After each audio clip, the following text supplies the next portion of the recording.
A graça e a paz do Senhor Jesus. Estamos aqui para trazer a lição de número 6 de jovem. Hoje nós vamos estudar o exemplo de liderança feminina. E nosso texto bíblico está em Juízes, capítulo 4, 4 a 5, segundo Crônica, capítulo 34, versos 22 a 28, onde vai estar o nosso estudo, ok? Mas antes de continuar, eu quero trazer aqui, né, os dois últimos livros, meus dois últimos lançamentos. Aqui está o Jejum que Funciona, o Jejum Bíblico, que tem sido bênção para a vida de muita gente. E também o Batismo Pentecostal, Batismo com Evidência de Falar em Línguas. Isso aqui é um livro com 164 páginas, é uma bênção para a vida das pessoas. Tem chegado a notícia aí para mim no Zap, no Face, no Instagram, dizendo que esse livro tem sido uma bênção na vida deles. Aí como é que você vai adquirir ele? Bem, Zap, né? Está aí na descrição, mas eu vou dar aqui o número. Rio de Janeiro é 21. E o número é 994 62 7762. Repetindo, 994 62 7762. Você ligou para mim, a gente combina, tá? E o correio entrega isso em qualquer lugar do Brasil, na tua mão aí, na tua residência, tá bom? E também, se caso você não se inscreveu, é a primeira vez que você está aqui, me dando a honra da tua presença, se inscreva aí, deixa o seu like, tá? Compartilha aí com seus amigos, deixa seu comentário da onde você é. Tudo isso ajuda a gente a continuar divulgando a palavra de Deus. Nós temos aí mais de quase 500 vídeos. Se você quiser assistir o vídeo, né, qualquer um que você escolher, é só você clicar em cima da foto, né, ou o nome do canal, certo? Aí vai abrir lá, você toca em vídeo e você vê o vídeo que você quiser, tá bom? E para se inscrever é fácil, é só tocar na palavra inscrever, você está inscrito, ok? Fica aí conosco até o final, divulgue, nos ajuda aí a continuar divulgando a palavra santa do Senhor, ok? Bem, repetindo aqui, exemplo de liderança feminina, lição de jovem número 6. Bem, qual é o tema que tem sido muito debatido nos últimos tempos? Né? É o papel da mulher na sociedade, na família e na igreja. Entendeu? Isso aí tem provocado aí muitos debates a respeito disso. Mas a Bíblia tem a resposta. Tudo isso que as pessoas estão debatendo por aí, né, em relação à mulher, na sociedade, na igreja, no lar, a Bíblia tem resposta. Ok? O grande problema é que os debates se intensificam porque falta a Bíblia. Entendeu? É só isso. Vamos lá. A mulher na Bíblia. Bem, a mulher, para Deus, ela tem o mesmo valor do homem. Entendeu? Não existe essa coisa de que o homem é mais importante que a mulher. Entendeu? Para Deus tudo é igual, porque quem faz a obra na vida do homem é Deus. Os homens antigamente eram usados, mas quem usava era Deus. Se Deus não fosse com eles, eles não eram nada. Entendeu? Então a mulher, ela tem a mesma capacidade dada por Deus. Entendeu? Somos humanos. Então não existe esse negócio da mulher ser inferior ao homem. Isso aí foi inventado pelo diabo, aproveitando a mente machista do homem. É óbvio que vocês sabem que países por aí, principalmente na parte da Ásia, da África, do Oriente, né, existe, né, a questão da inferioridade da mulher. A mulher não tem valor nenhum. Nenhum. Mas isso é a ideia do homem. Não é de Deus. Entenda bem. Toda inferioridade criada desse planeta Terra é do homem, não vem de Deus. Deus não tem o homem como superior à mulher. Isso é a invenção do maligno, aproveitando, né, o machismo, a cabeça dura do homem. Entendeu? Então a gente tem que entender isso. A mulher tem um papel fundamental na humanidade. sem mulher não tem criação, procriação, não tem nada. Entendeu? E o homem só vai sentir falta da mulher quando não tiver. Né? Então, pergunta quem está sozinho aí. Então, mulher é fundamental, ela é importantíssima no reino de Deus. Pergunta a um pastor a falta que faz a mulher. Mulher na igreja é pau para toda obra. Entendeu? Eu fui pastor apacentando durante mais de 20 anos. Eu sei a falta que faz uma mulher. Hoje estou apacentando, eu sei a falta que faz uma mulher. A mulher você sempre pode contar com ela, os homens não. São ocupados com isso, com aquilo, e faz o que sobra. A mulher não, ela está ali presente. Então, não existe isso. A mulher, além de ser útil, ela é tão importante quanto o homem. Entendeu? Então, a mulher, ela foi por ela que Jesus veio ao mundo. A Bíblia diz que Jesus, né, veio ao mundo, assumiu uma forma humana e foi preciso uma mulher. Entendeu? Quem gerou Jesus no ventre de Maria foi o Espírito Santo. Mas quem deu o ventre foi Maria. Entendeu? Então, é preciso a gente entender isso. E durante o ministério terreno de Jesus, as mulheres foram fundamental financeiramente. Olha o que diz a Bíblia aqui. Certo? Capítulo 8, verso 2. Né? Jesus estava andando lá com os 12 discípulos e também algumas mulheres que haviam sido curadas de espírito maligno, de enfermidade. Maria, chamada Madalena, da qual saíram 7 demônios. Joana, mulher de Cusa, um procurador de Herodes. Susana e muitas outras que o serviam com suas fazendas. Elas sustentavam o ministério de Jesus. Quem sustentava o ministério de Jesus? As mulheres. Entendeu? Os homens lá, o sinédrio odiava Jesus. Entendeu? Então você vê que Jesus ele se dedicou a ensinar e a pregar para as mulheres também. Vocês lembram da mulher samaritana? Dificilmente um judeu ia parar para conversar com uma mulher.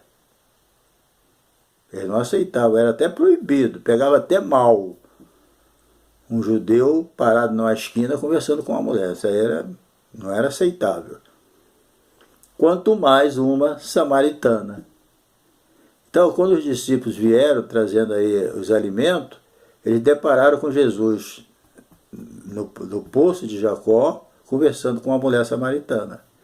Eles se admiraram de Jesus estar conversando com uma mulher. Não falaram nada por respeito, mas eles não concordaram com aquilo. Mas Jesus conversando com uma mulher, e samaritana ainda? Mas o que Jesus estava conversando aí? Jesus estava evangelizando. Jesus conhecia a sede de Deus que havia no coração daquela mulher, porque Deus não faz acepção de pessoa. Jesus estava diante de uma mulher sedenta. Para o povo, era uma samaritana qualquer, mas para Jesus, era uma mulher sedenta da vontade de Deus. Jesus evangelizou ela, fez dela uma missionária, ela foi lá na cidade, anunciou quem era Jesus, convenceu a multidão, eles vieram a Jesus e depois eles disseram, já não é pelo que tu fala, mas nós mesmos temos chegado à conclusão de quem ele é. Jesus, o Salvador do mundo. Então, você veja que Jesus não fez acepção de pessoa. E ainda digo mais, Jesus resgatou a dignidade das mulheres. Sendo as mulheres desrespeitadas e não tendo o devido valor, certo? O homem não podia, uma mulher não podia nem andar na frente do homem, a mulher tinha que andar atrás. Ainda tem isso lá, né? Alguns lugares na Ásia, na África, estou falando de África, continente. Não existe isso, a mulher não pode andar na frente do homem, não pode morar em cima, tem essas coisas, certo? Mas Jesus resgatou essa dignidade. Muita gente tem uma ideia errônea do cristianismo. E o cristianismo é diferente do que pensa. Eles pensam que o cristianismo humilha a mulher, entendeu? É uma tirania a mulher viver debaixo do domínio do homem. Mas pelo contrário, o cristianismo, através de Jesus, trouxe liberdade para a mulher. certo? Agora, não podemos usar da liberdade para dar ocasião à carne, entendeu? Então Jesus, ele dedicou tempo a ensinar, ele evangelizou a mulher, entendeu? Então o papel da mulher, qual é o papel principal da mulher quando casa? É ser um ajudante, certo? No bom sentido, né? É uma mulher colaboradora, trabalhar junto, né? O tema disjuntora, a Bíblia falou, Deus falou que a mulher seria uma disjuntora do homem, para estar ao lado dele, né? Então, o tema disjuntora vem do latim adjuvare, que significa ajuda, auxílio, socorro. Logo, a mulher foi criada para ser companheira do homem. Deus não criou a mulher para ser escrava do homem.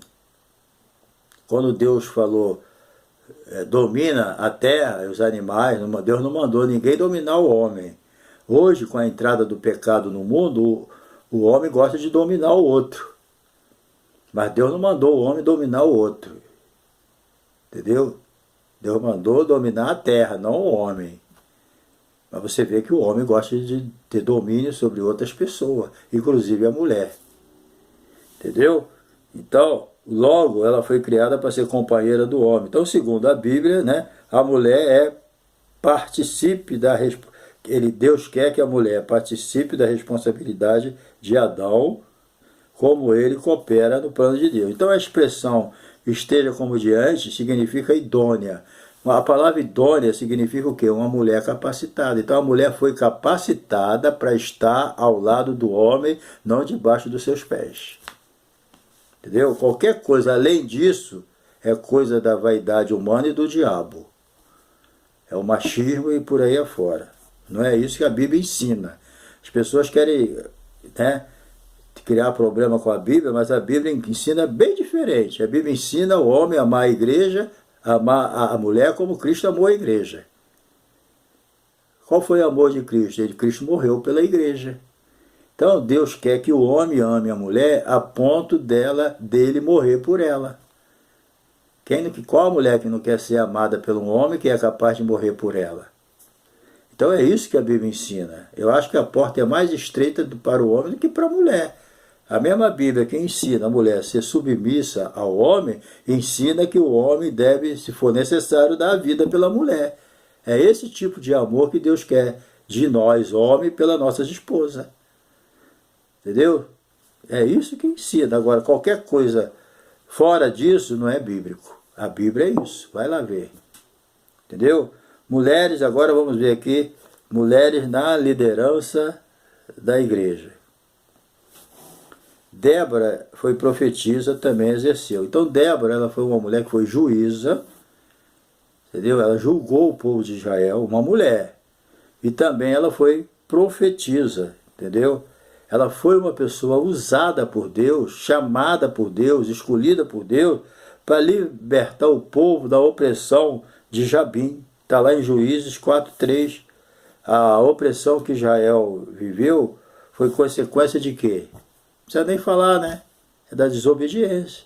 Se Israel vivesse na obediência, debaixo da vontade de Deus, ele não viveria debaixo de opressão nenhuma. Entendeu? Mas, devido a isso, não adiantava, né? Vinha o juiz, libertava. Aí quando o juiz morria, eles partiam para outra. Entendeu? Então, vamos ver aqui o exemplo de Débora, juíza e profetiza. Débora recebeu a mensagem divina que ela deveria, né, ser entregue a Baraque. Então o Senhor revelou a ela como ela deveria fazer na guerra, entendeu? E não era fácil, uma mulher na frente da batalha. Baraque convidou, ela foi. Entendeu? Isso é raro. Você não vê isso, uma mulher na guerra, no Velho Testamento. Mas Débora foi. Por isso que eu digo, né, toda regra, depois da entrada do pecado no mundo, toda regra tem exceção. Entendeu? Então a presença do Senhor na vida de Débora era tão visível, né, que Baraque só falou se iria se ela fosse. Mas ela era forte, ela podia destruir vários homens de uma vez? Não. Por que Baraque falou que se ela não fosse, ele também não iria. Porque ele viu Deus na vida dela. Entendeu? Muitas vezes a pessoa segue o outro, não é porque a pessoa é importante, é porque a pessoa vê Deus na vida dele. E muitas vezes alguém não segue alguém que se acha muito importante, porque não vê Deus na vida dele. Baraque viu Deus na vida de Débora, que era juíza e profetisa.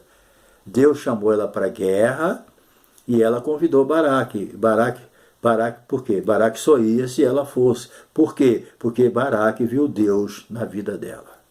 Se as pessoas estão vendo Deus na tua vida, eles vão te dar crédito. Entendeu? Mas se não vê Deus na nossa vida, aí é difícil. Entendeu? Então, ela também foi sincera com ela. Ela falou, olha, agora, olha a fé. Ela não tinha ido ainda, mas ela sabia que ia ter vitória. Ela falou, o mérito da vitória não vai ter seu. Entendeu? Não seria dele, mas seria de Deus. Antes de ir, ela já disse, o mérito da vitória não vai ser seu, vai ser de Deus. Por quê? Porque ela já sabia, pela fé, que ela seria vencedora. Então você vê a importância. Vemos também Hulda, né? Hulda, ela foi uma profetisa. Ela foi uma profetisa, está lá em 2 Crônica 34, 22. Ela foi esposa de Salum. Salum era um guarda das roupas da corte de Josias. Josias era aquele rei que sentou no trono bem criança, né? E tudo indica que ela viveu em Jerusalém, certo? Mas ela era conhecida como profetisa. Nesse tempo Jeremias já estava por ali, mas ela já era conhecida. Por quê? Porque Josias mandou ir lá na casa dela, onde ela estava, para ela entregar uma mensagem da parte de Deus. Entendeu? Então, Josias era o rei de Judá, ok? Então isso aí é importante a gente entender. Hulda era uma profetisa já conhecida, ok? Então a verdade é que o rei Josias leu o livro, né? Eles acharam, o Ilquias achou o livro da lei, o Velho Testamento, certo? Ele achou o livro da lei e leu na frente do rei Josias. E ele leu o juízo de Deus devido à desobediência do povo. E aquilo enterneceu o coração do rei Josias. E ele chorou muito, se humilhou, rasgou a roupa, que era um sinal de humildade, de dependência. Ele fez tudo isso, né? Se humilhou ali na presença de Deus, quando Ilquias leu o livro da lei. Ele gritou bem alto, achei o livro da lei. Ninguém sabia de livro da lei nem nada. Ele achou, foi providência de Deus, leu para o rei entendeu a mensagem, viu que era mensagem de juíza, mandou consultar a profetisa Hulda, né? E ela mandou uma mensagem para o rei Josias. Ela mandou dizer a Josias que realmente o juízo era inevitável devido que a desobediência do povo. Veja Deus usando a mulher, usou Débora, agora usando Hulda.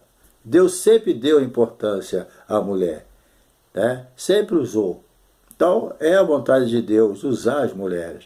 E ela mandou uma mensagem para o rei dizendo, olha, quando leu o livro da lei, você se enterneceu, você chorou, você se humilhou, não fez igual aos outros. Então o que acontece? Eu vou mandar o juízo, é inevitável, mas tem um problema, você não vai passar por esse juízo. Você vai descer em paz na sepultura, vai morrer, mas você não vai ver esse juízo, você vai morrer em paz.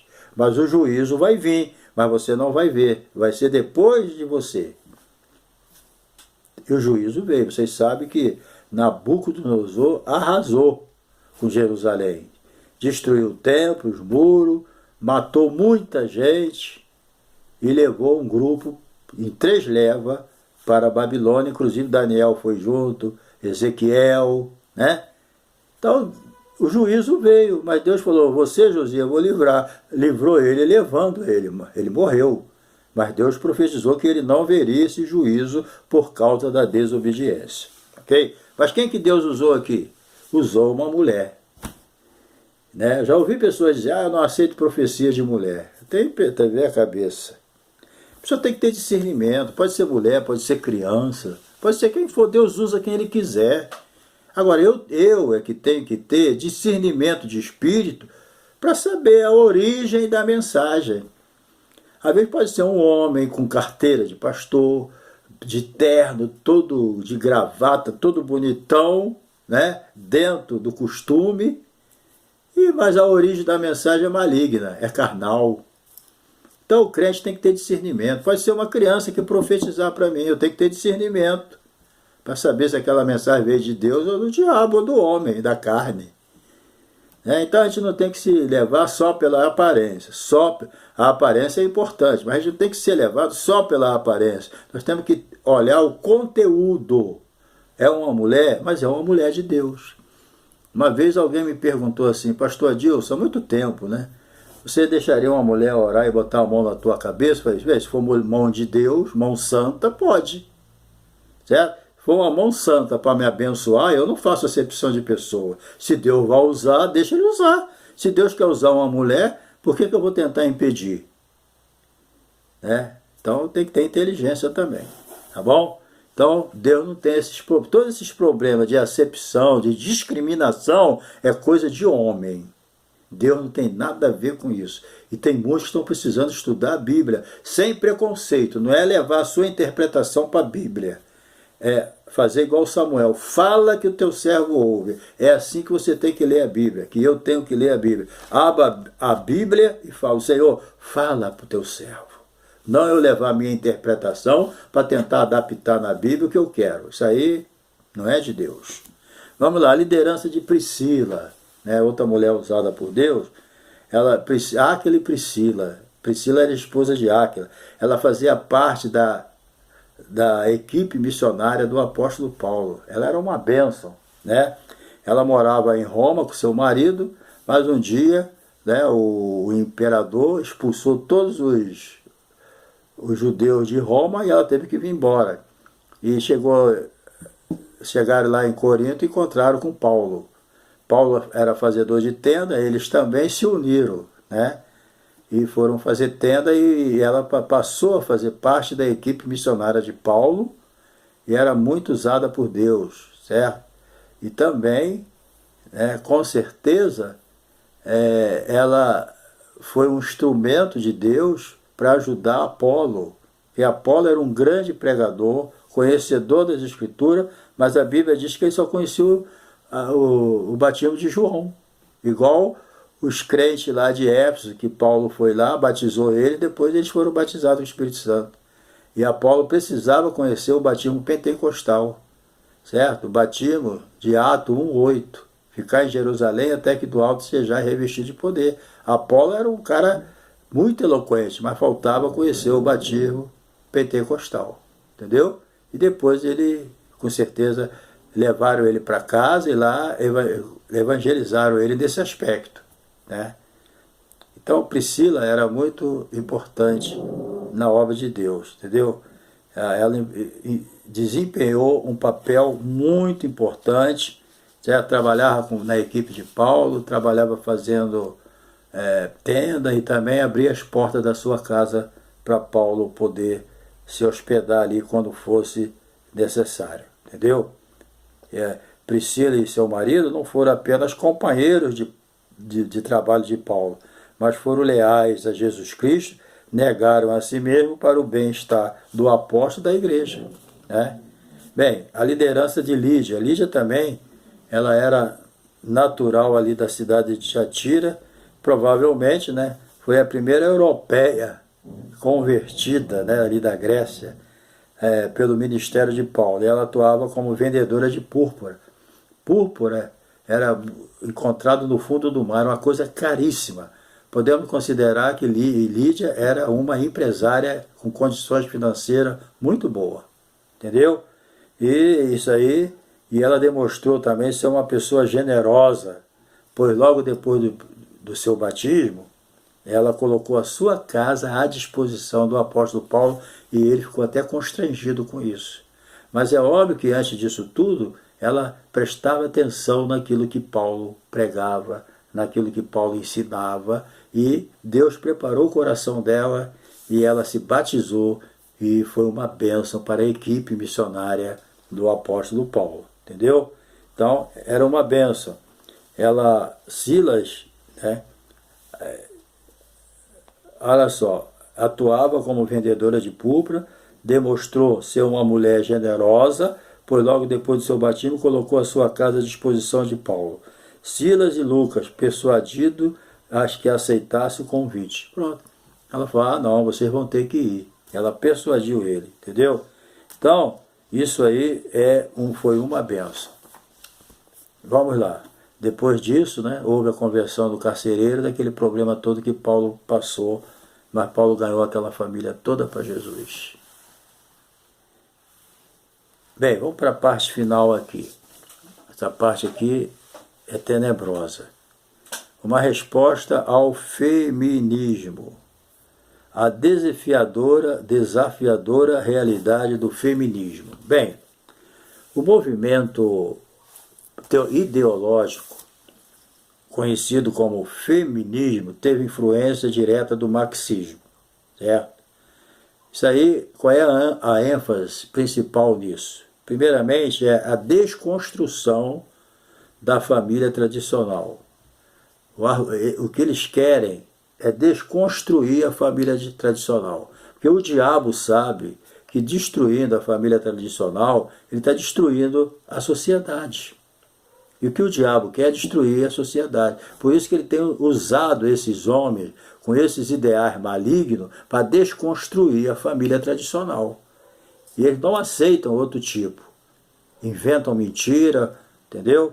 Então, cuja ênfase é o quê? A desconstrução da família tradicional. Sob o argumento que esse modelo promove o quê? Opressão à mulher. Então eles acham que mulher ser submissa à forma tradicional, entendeu? Da família. Isso tudo aqui, esse modelo de família tradicional, isso aí traz opressão para a mulher. Está entendendo? Então mais uma invenção. E vai botando isso na vida dos que estão vindo, dos solteiros. Então as meninas que estão fazendo faculdade, estão estudando, não aceitam esse modelo, porque foi ensinado que isso aí é uma opressão. Entendeu? Então, isso aí não tem nada a ver. Entendeu? Influenciado por esses autores, com esses ideais malignos, eles estão invadindo tudo quanto é parte da sociedade para tentar desconstruir a família. Mas a família é como a Bíblia ensina. Homem e mulher, marido e mulher. Marido amar a igreja, amar a esposa como Cristo amou a igreja. E mulher ser submisso ao marido como a igreja é a Cristo. Esse é o ensinamento da Bíblia e quem está fazendo isso é feliz. Entendeu? Tem coisa que se tu olhar é ruim, mas se tu viver é bênção. Deus, tudo aquilo que Deus manda a gente viver e você vive, você se torna uma pessoa feliz. Porque Deus não manda você fazer nada para você ser infeliz. Tudo que Deus nos manda fazer é para a gente ser feliz. Entendeu?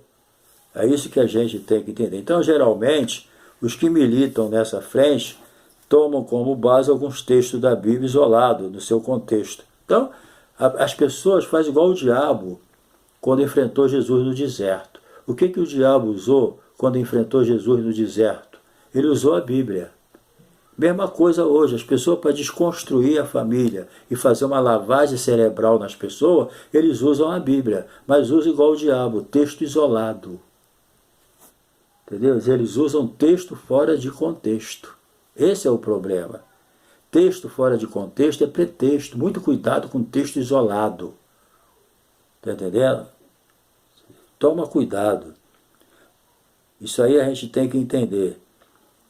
Diante desses fatos, é preciso que a igreja atente para a realidade que tem influenciado tantas pessoas, inclusive cristãos, pois tal movimento visa o quê? Tudo isso visa anular o quê? A autoridade da Bíblia. Colocar dúvida na verdade absoluta da Bíblia. A Bíblia é absoluta, ela é universal.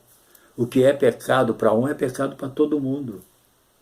A Bíblia é absoluta, não tem como mudar, entendeu? Ela não é relativa, ela é absoluta, e além de absoluta é universal, é para todo mundo. O que serve para mim serve para você, serve para o chinês, para o japonês, para o Irã, o Paraguai, serve para qualquer povo. A Bíblia é universal. Ela não tem uma Bíblia para brasileiro, uma Bíblia para português, uma Bíblia para espanhol. Não. A Bíblia é universal. O que é pecado para um é pecado para todo mundo. Jesus morreu por todo. Deus amou o mundo de tal maneira. Entendeu? Então a Bíblia, ela é absoluta, universal. Ela não muda. Então aceite a Bíblia como ela é e você vai ser feliz. Entendeu?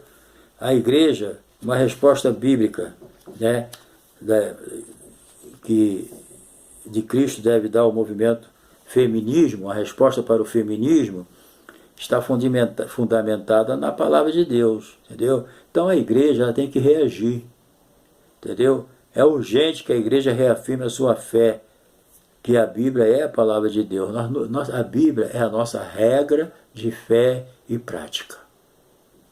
Ponto final. Nunca abra mão disso. Não deixe entrar dúvida na tua cabeça, não.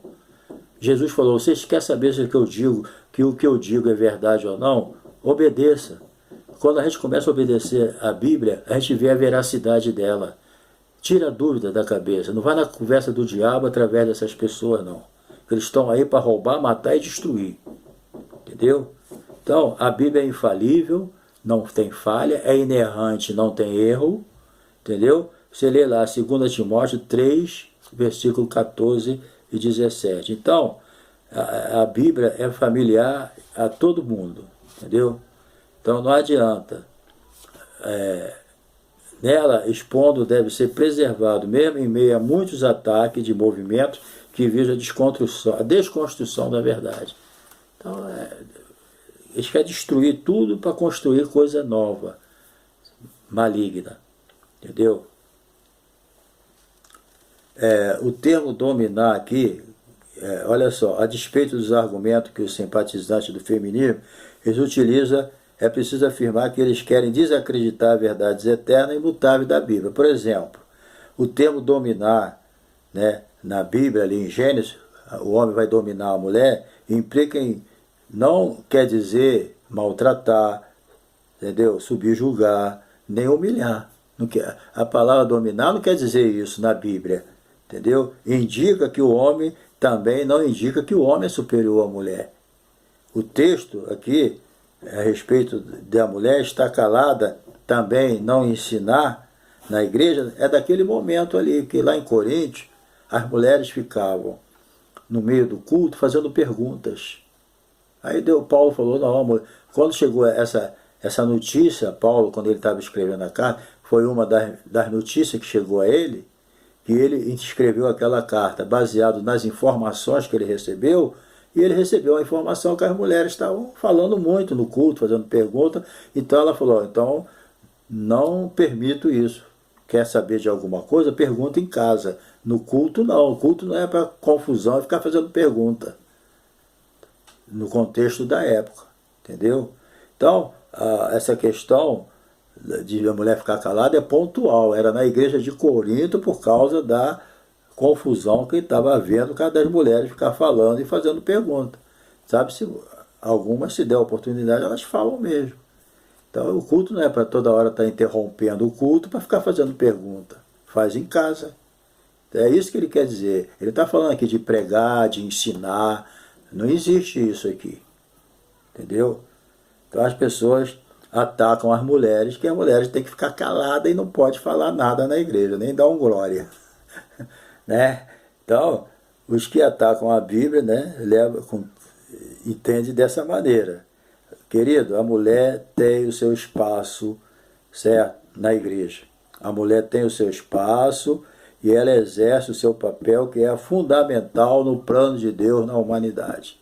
A mulher tem o seu espaço na igreja. E ai dos pastores na igreja se não fosse elas. Tem dia que não tem ninguém, só tem mulher. E elas fazem. Ela chega junto. Os homens, né, estão muito ocupados. Bem, vamos para o final aqui. Certo? Então, a verdade de Deus é inegociável e absoluta. O modelo da família que glorifica o Senhor é ensinado na Bíblia. Quer conhecer o modelo da família? Está na Bíblia. Não foge dele, não cria outro. Bem, Então, algumas colocações devem ficar bem claras, como por exemplo, mulher é criação de Deus, igual ao homem, entendeu? Então a gente devemos ensinar isso. Então, o ensinamento bíblico é que a mulher deve ser submissa ao seu marido, não implica em torná-la inferior ou menos importante, entendeu? Mas fazer o que cumpra a sua missão. Encerrando, como forma de reafirmar o valor da mulher para Deus, lembremos que a história de Ruth e Esther retratam a forma perfeita como Deus trabalha a favor da humanidade por intermédio das mulheres. Entendeu? Inclusive por intermédio de Ruth vem a genealogia de Jesus. Ok? Então, nós temos que entender isso. Agora o autor traz uma questão aqui para me encerrar. Entretanto, devemos deixar claro que não tratamos aqui de ministério pastoral, certo? Feminino. O autor aqui, ele não aceita o ministério pastoral feminino. Primeiro porque a nossa igreja, segundo ele, a Assembleia de Deus, não podemos generalizar, porque tem muitas Assembleias de Deus que aceitam o ministério pastoral feminino, né? Ele aqui não aceita. Então, primeiro porque a nossa igreja não ordena pastora. Segundo, tratamos a perspectiva de liderança comum de milhares de irmãs que em departamento eclesiástico, que é a realidade em nossas igrejas. Então, ele aceita a irmã dirigir um departamento, dirigir uma escola dominical, ser uma professora, mas aqui não aceita o ministério pastoral feminino, né? Então, isso aí fica a critério, né? Agora, ele não traz aqui detalhes sobre a Bíblia porque o tempo não foi suficiente. O escopo da lição não permite que ele traga um porquê que ele não concorda, tá bom? Então, aqui a gente encerramos e que nós precisamos entender o seguinte: a mulher, diante de Deus, ela tem o mesmo valor do homem. Agora, os homens que criam essa diferença, mas Deus não, tá bom? Então, Deus te abençoe e até a próxima lição. Amém? Deus te abençoe e tamo junto, hein?